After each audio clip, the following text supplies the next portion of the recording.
Shmirat HaLashon, jour 21. Od yesh inyan pashut. Il y a encore un sujet évident.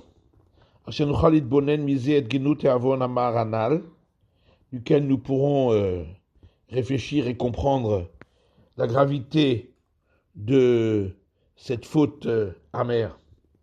Vuki yadouaou, c'est que il est connu chez Yitron Adam Mikol Balei Chaim, ou chez aussi Bo Akadosh Baruch Hu et Nefesh Hamedaberet, que le surplus de l'homme sur les autres créatures vivantes, c'est par le fait que le Saint soit-il a rajouté pour lui la possibilité de parler.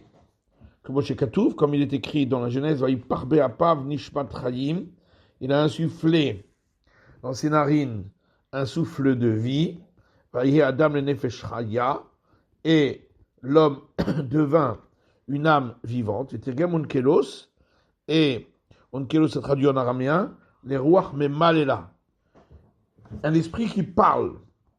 Vezeurak, Imu Metaken Bekoach Hadibur, mais ça c'est seulement si, avec cette force de la parole, il arrange en utilisant cette force que le Saint lui a donnée. Mais pas si il utilise sa parole pour le mal.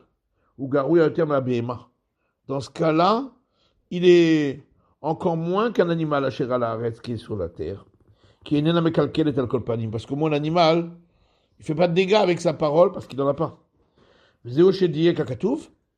Et c'est ça que le verset a voulu dire en disant précisément Mia ish vegomer, qui est l'homme, etc. Garde ta langue. Et il a vachi et nobiklal ish, car sinon il ne fait pas partie de ce qui est englobé dans le terme homme. Et en particulier, si c'est un homme de Torah, min karyoter gnutobazé, on remarquera encore plus sa honte par cela. Vous domez traklin gadol, ou bivshel burseki kavua betocho. Il ressemble à un grand palais dans lequel passent les égouts des tanneurs. Comme on trouve une chose semblable dans le traité Derech Eretz Perek Gimel, chapitre 3, à El Sham. Regarde là-bas.